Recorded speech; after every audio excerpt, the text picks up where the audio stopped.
महावीर स्वामी, एक राजकुमार जिसने खुद को जीत लिया। आज से करीब 2600 साल पहले भारत बहुत अशांत था। युद्ध होता था, जाति व्यवस्था थी, हिंसा चरम सीमा पर थी, बलि दी जाती थी और डर के नाम पर धर्म चलाया जाता था। लोग मानते थे भगवान खुश होंगे तो जीवन ठीक होगा, लेकिन कोई यह नहीं पूछता था इंसान इतना हिंसक क्यों है। यहीं से जन्म लेने वाला था एक ऐसा व्यक्ति जो भगवान नहीं बना, लेकिन हिंसा की जड़ पर वार किया। महावीर स्वामी का जन्म कुंडल ग्राम वैशाली में हुआ। पिता का नाम राजा सिद्धार्थ और माता का नाम रानी त्रिशला था। ग्रंथ बताते हैं कि माता त्रिशला ने 14 शुभ स्वप्न देखे थे, लेकिन ध्यान दीजिए, कहीं नहीं लिखा है कि महावीर ने जन्म लेते ही चमत्कार किए। क्यों? क्योंकि यह कहानी भगवान की नहीं, इंसान की है। महावीर बाकी बच्चों जैसे नहीं थे। वे हिंसा से डरते थे, जानवरों को चोट नहीं पहुंचाते थे, खेल में भी किसी को हराकर खुश नहीं होते थे। एक कहानी आती है, एक बार बच्चों ने डराने के लिए उन्हें सांप दिखाया। वर्धमान ने भागने की जगह उसे धीरे से हटा दिया। यह दया नहीं थी, यह भीतर की शांति थी। वर्धमान के पास सब कुछ था, धन था, सम्मान था, सुख था और सत्ता थी, लेकिन उनके मन में एक सवाल लगातार उठता, अगर सब कुछ होते हुए भी मन अशांत है तो कमी कहाँ है। यह वही प्रश्न है जो आगे चलकर उन्हें महावीर बनाएगा। इतिहास बताता है वर्धमान का विवाह हुआ और एक बेटी भी हुई। यह बात अक्सर छुपाई जाती है। क्यों?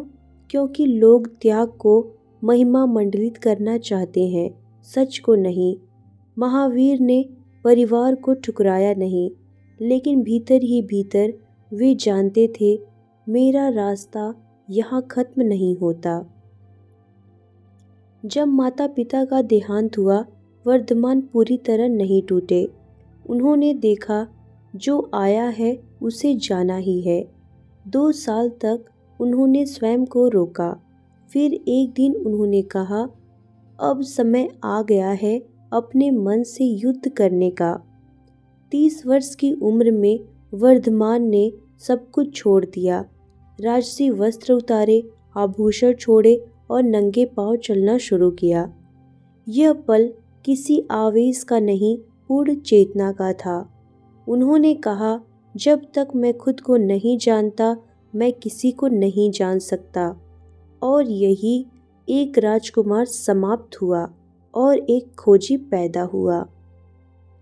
महावीर का त्याग भावात्मक नहीं था, यह था, क्या मैं बिना किसी सहारे जी सकता हूँ।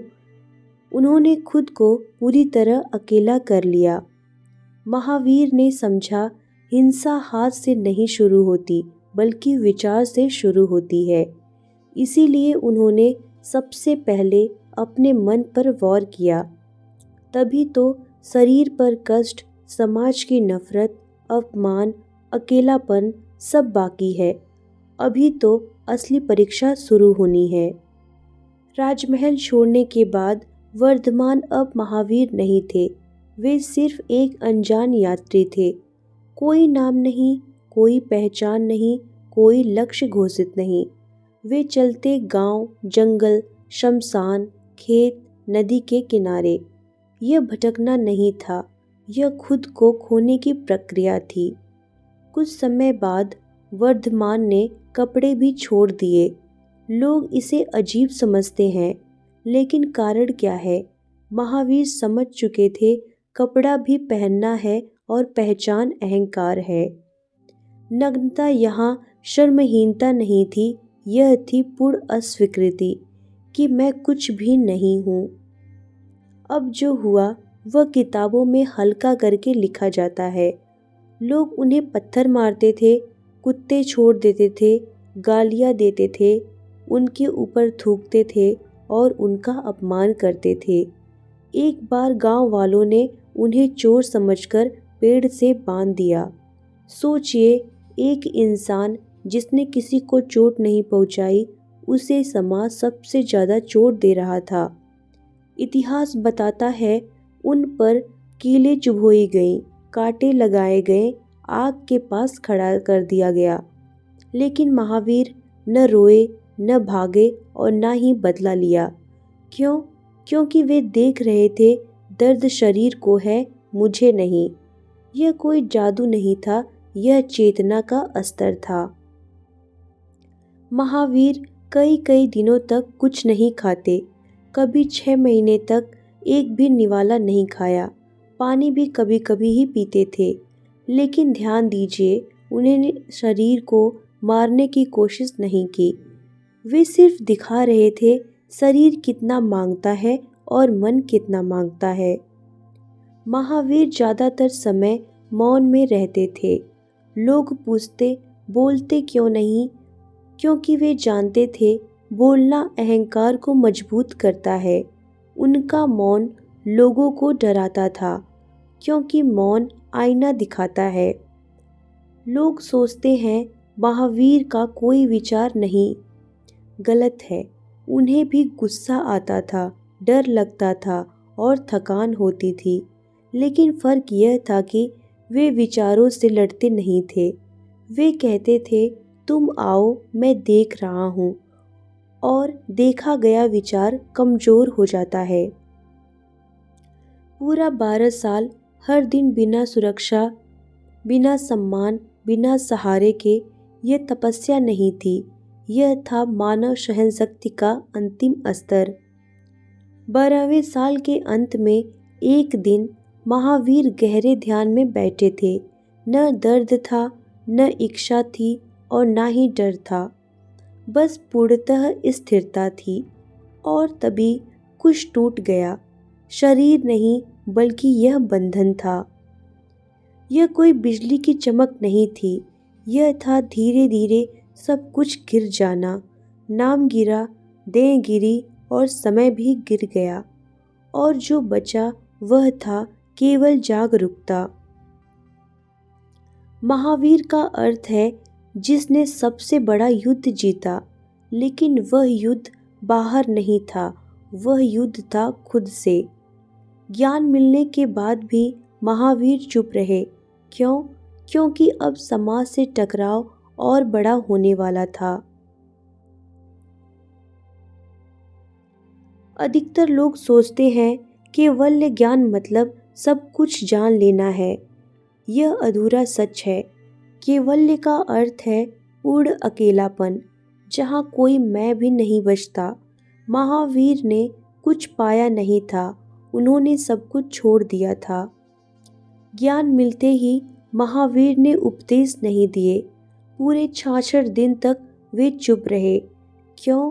क्योंकि वे जानते थे हर सच हर व्यक्ति के लिए नहीं होता। वे देख रहे थे कौन सुन सकता है बिना गलत समझे। महावीर के साथ एक समय तक गोशालक नाम का व्यक्ति रहा। गोशालक भी तपस्या करता था, लेकिन वह शक्ति चाहता था और शांति नहीं। यहीं से 2 रास्ते अलग हो गए। यह कहानी बताती है तपस्या और ज्ञान एक जैसे नहीं होते। महावीर ने पहली बार बोला, लेकिन भाषण नहीं दिया। उन्होंने सिर्फ कहा, दुख का कारण दुख बाहर नहीं, हमारे भीतर है। इतना ही। यही जैन दर्शन की जड़ है। लोग सोचते हैं अहिंसा का मतलब किसी को मारना नहीं। महावीर कहते हैं विचार में हिंसा सबसे बड़ी हिंसा है। ईर्ष्या, घृणा, लालच, अहंकार, ये सब हिंसा के ही सूक्ष्म रूप हैं। महावीर ने कहा, कोई भगवान कर्म नहीं काटता। आप जो सोचते हैं, जो चाहते हैं, जो करते हैं, वही आपकी जेल है। कर्म सजा नहीं है, बल्कि परिणाम है। महावीर ने कभी नहीं कहा मेरी पूजा करो। उन्होंने कहा मुझे मत देखो, अपने भीतर देखो। यही कारण है जैन धर्म में भगवान से ज़्यादा आचरण महत्वपूर्ण है। महावीर 24वें तीर्थंकर थे, लेकिन उन्होंने पुराने सिद्धांतों को सख्त मना बनाया। क्यों? क्योंकि समाज और ज़्यादा हिंसक हो चुका था। उस समय माना जाता था स्त्रियां मोक्ष नहीं पा सकती। महावीर ने कहा आत्मा का लिंग नहीं होता। यह उस युग की क्रांतिकारी विचार था। महावीर ने संघ बनाया, लेकिन कोई रीढ़ नहीं थी। कठोर नियम थे, जैसे ब्रह्मचर्य, अपरिग्रह, सत्य, अहिंसा। यह धर्म नहीं था, बल्कि प्रयोगशाला थी। कई राजा महावीर के पास आए। वे चमत्कार नहीं मांगते थे, वे पूछते थे शांति कैसे मिले। महावीर जवाब देते थे कम चाहो, तभी शांति मिलेगी। हर कोई महावीर को नहीं समझा। ब्राह्मण वर्ग असहज हुआ, क्योंकि महावीर ने बीच का रास्ता काट दिया। न यज्ञ, ना ही बलि और ना ही डर, सीधा खुद से सामना करने को कहा। लोग सोचते हैं ज्ञान मिलते ही सब शांत हो जाता है। महावीर के लिए इसके उलट हुआ। ज्ञान के बाद विरोध बढ़ा, सवाल बढ़े और दुश्मन भी बढ़े, क्योंकि अब वे चुप नहीं थे। उस समय धर्म का मतलब था यज्ञ करना, मंत्र जाप करना, बलि देना और डर को फैलाना। महावीर ने कहा अगर हिंसा से भगवान मिलता है तो हिंसा ही सबसे बड़ा पाप है। यह वाक्य पूरे सिस्टम पर हमला था। ब्राह्मणों को डर था अगर लोग महावीर को समझ गए तो उनका नियंत्रण खत्म हो जाएगा। लोग कहते अगर सब अहिंसक हो गए तो राज्य कैसे चलेगा? अगर सब त्यागी बन गए तो खेती कौन करेगा?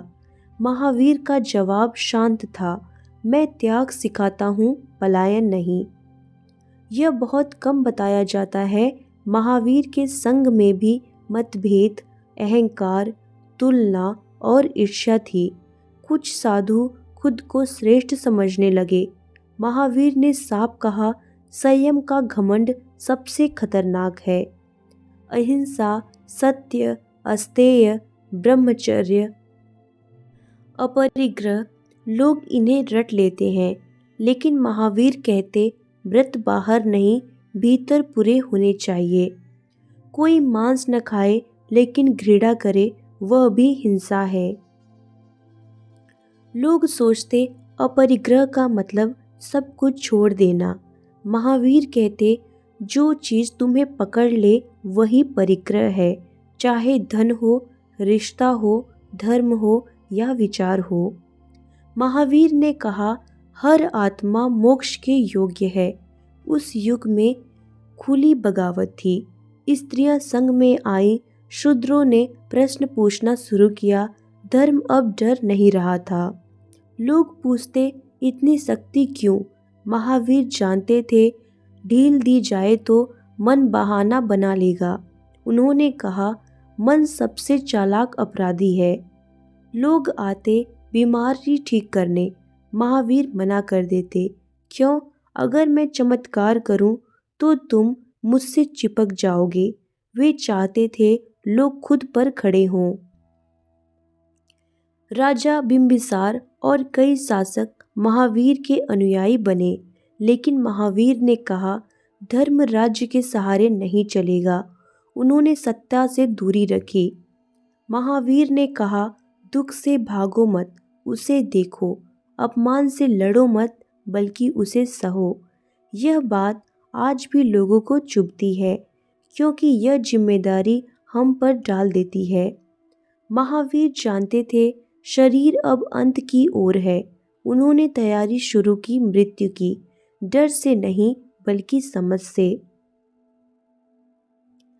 हाँ, महावीर जानते थे अब शरीर अंत की ओर है, लेकिन ध्यान दीजिए वे बीमार नहीं थे, वे दुखी थे, वे डरे हुए नहीं थे, वे बस तैयार थे। महावीर कहते मृत्यु घटना नहीं है, बल्कि यह समझ है। महावीर ने अपनी अंतिम यात्रा के लिए पावापुरी को चुना। क्यों? क्योंकि यह शांत, एकांत और ध्यान के योग्य थी। वहाँ उन्होंने अन्न त्याग किया और जल भी त्याग कर दिया। इसे कहते हैं संलेखना। लोग इसे गलत समझते हैं। यह आत्महत्या नहीं थी, यह था शरीर से सम्मानपूर्वक विदा लेना। लोग उम्मीद कर रहे थे कोई बड़ा भाषण होगा, लेकिन महावीर चुप रहे। क्यों? क्योंकि जो समझना था वह सिखाया जा चुका था। उन्होंने बस कहा, अप्पा दीपो भव, स्वयं अपना प्रकाश बनो। जैन परंपरा कहती है महावीर को निर्वाण प्राप्त हुआ, लेकिन इसका अर्थ शरीर छोड़ना नहीं बल्कि बंधनों से मुक्त होना था। उस क्षण न जन्म और ना ही मृत्यु, सिर्फ पूर्ण स्वतंत्रता। कहा जाता है जब महावीर ने शरीर छोड़ा, दीपक अपने आप बुझ गए। आकाश में असामान्य शांति थी। लोग बिना कारण रोने लगे। इतिहास इसे संयोग कहता है, पर जो वहाँ थे वे कुछ और महसूस कर रहे थे। उनके जाने के बाद संघ बंटने लगा। कठोरता और ढील, यहीं से दिगंबर और श्वेतंबर परंपरा बनी। यह दिखाता है कि महापुरुष जाते हैं लेकिन इंसान फिर भी उलझ जाता है। महावीर ने खुद को कभी भगवान नहीं कहा, फिर भी लोगों ने उन्हें मूर्ति में बदल दिया। क्यों? क्योंकि किसी की को पूजना आसान है, खुद को बदलना मुश्किल है। महावीर कहते, तुम्हारा दुख किसी और की गलती नहीं। यह बात आज भी लोगों को असहज कर देती है, क्योंकि यह जिम्मेदारी हम पर डालती है। वे शायद कहते, तुम धर्म की बात करते हो लेकिन मन हिंसक है। तुम अहिंसक बोलते हो लेकिन घृणा पालते हो। तुम मोक्ष चाहते हो लेकिन छोड़ना नहीं चाहते। महावीर का असली संदेश, दुनिया को बदलने से पहले खुद को समझो। यही कारण है 2500 साल बाद भी महावीर असुविधाजनक है। यह कहानी यहीं खत्म नहीं होती, क्योंकि महावीर कोई व्यक्ति नहीं थे, वे एक आईना थे और आईना सच दिखाता है। अंतिम शब्द, अगर यह वीडियो आपको अच्छा लगा तो महावीर को धन्यवाद मत दीजिए। खुद से एक सवाल पूछिए, मैं क्या छोड़ सकता हूँ?